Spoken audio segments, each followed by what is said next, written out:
ज्या शोक प्रस्तावासाठी आपण सर्व लोक एकत्रित आहोत,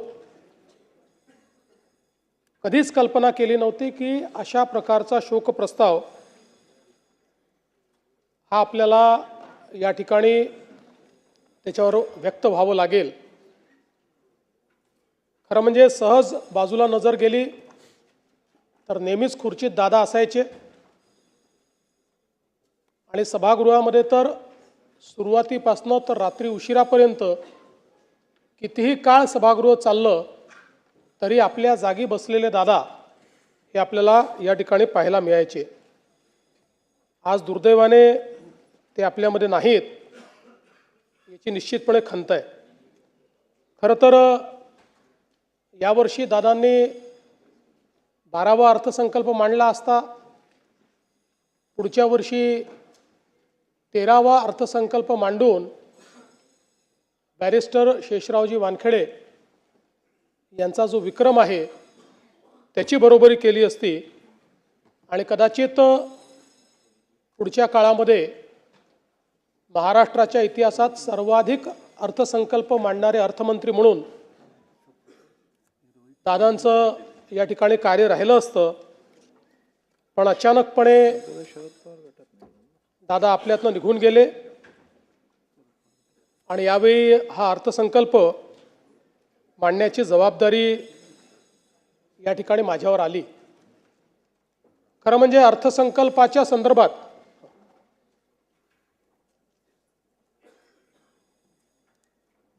आपल्या सर्वांनाच कल्पना आहे की कठोर निर्णय घ्यायचे असतील तर ते घ्यायला कधीही मागे पुढे न पाहणारे अजितदादा होते। पण त्याचवेळी वित्त विभागाने लाडकी बहीण योजनेचा भार हा अर्थसंकल्पावर फार मोठ्या प्रमाणात पडेल आणि म्हणून याचा पुनर्विचार करावा असं सुचवल्यानंतर देखील त्या ठिकाणी ठामपणे निर्णय घेऊन तो विषय मंत्रिमंडळापुढे आणण्याचं काम करणारे देखील अजितदादा होते। आणि आपल्या सगळ्यांना आठवतं की लाडकी बहीण योजनेनंतर अजितदादांनी गुलाबी जॅकेट घालणं सुरू केलं होतं आणि आम्हालाही सगळ्यांना ते जॅकेट घालायला लावलं होतं। आता या सगळ्या गोष्टी केवळ आठवणींमध्ये आहेत आणि म्हणून मला असं वाटतं की संपूर्ण सभागृह अत्यंत या परिस्थितीमध्ये दुःखी आहे। खरं तर अशा प्रकारचा प्रस्ताव मांडणं एक घटनात्मक जबाबदारी देखील आहे, पण मला असं वाटतं की माझ्याकरता एक अत्यंत भावनिक अशा प्रकारचा देखील हा प्रसंग आहे।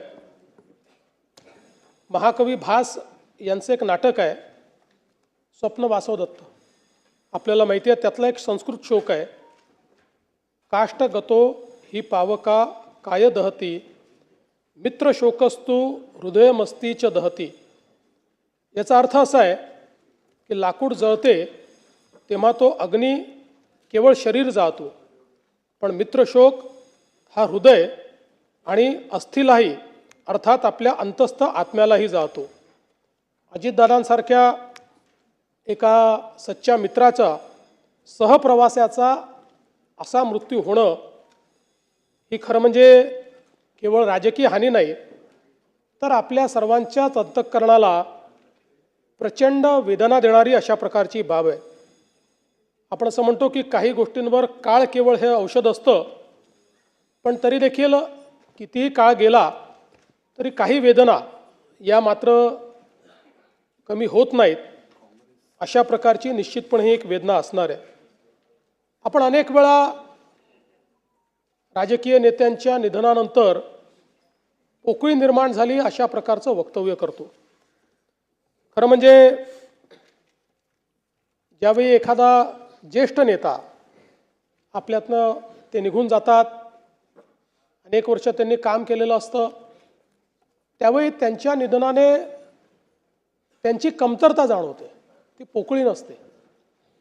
पण ज्यावेळी अजितदादांसारखा एक व्यक्ती जो राजकीय क्षेत्रामध्ये स्थिरावलेला आहे, ज्यांनी राजकीय क्षेत्राला वेगवेगळ्या पद्धतीनं पादांक्रात केला आहे, ज्यांनी राजकीय क्षेत्रामध्ये आपलं स्वतःचं अस्तित्व नेतृत्व निर्माण केलं आहे आणि ज्या व्यक्तीकडे समाज आणि संपूर्ण क्षेत्र भविष्याच्या दृष्टीनं पाहत आहे, असा व्यक्ती ज्यावेळेस निघून जातो त्यावेळी खऱ्या अर्थानं पोकळी निर्माण झाली हा जो शब्द आहे, त्या शब्दाची व्याख्या काय आहे ही आपल्याला लक्षात येते. कारण तो असा क्षण असतो की ज्यावेळी आपल्याला लगेच लक्षात येतं की आता अशा प्रकारचे अजितदादा दुसरे होऊ शकत नाही. त्यामुळे ही जी पोकळी आहे ही पोकळी भरून काढणं हे अत्यंत कठीण आहे आणि म्हणून मला असं वाटतं की खऱ्या अर्थानं त्यांचं अकस्मात निधन हा आपल्या सर्वांकरता एक धक्का देखील त्या ठिकाणी आहेच. खरं म्हणजे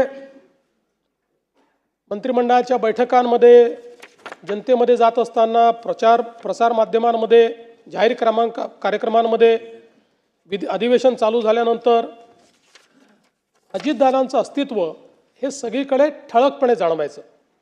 कारण आपल्याला कल्पना आहे की प्रत्येक गोष्ट ही शिस्तीत झाली पाहिजे अशा पद्धतीनं सातत्याने अजितदादांचं त्या ठिकाणी म्हणणं असायचं. आणि सकाळी 6 वाजल्यापासून काम करणारा नेता अशा पद्धतीनं त्यांची ख्याती होती.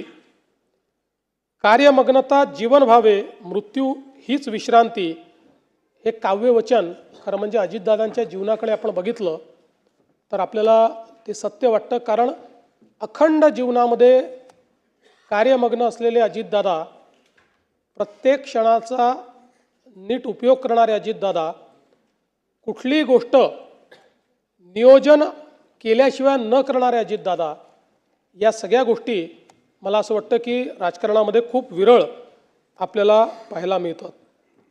खरं तर त्यांचा आणि आमचा दोघांचाही जन्म 22 जुलैचा. दादा माझ्यापेक्षा 11 वर्ष मोठे होते, खऱ्या अर्थानं माझे दादाच होते. आणि मला असं वाटतं की गेल्या जवळपास 1 दशकापेक्षा जास्त काळ, ते तर सोबत कदाचित उशिरा आले आमच्या, पण 1 दशकापेक्षा जास्त काळ अतिशय आमची जवळीक होती, अतिशय चांगली मैत्री होती. त्याच्या आधी देखील आमची, कारण मी 99 साली आलो, त्यानंतर दादांची ओळख झाली, संबंध आणले. पण मी असं म्हणेन की साधारण 2014 नंतर एक भावनिक नातं हे दादांशी तयार झालं. मी अनेक वेळा माझ्या मुलाखतीत म्हणायचो की राष्ट्रवादी काँग्रेस आमचं स्ट्रॅटेजिक पार्टनर आहे.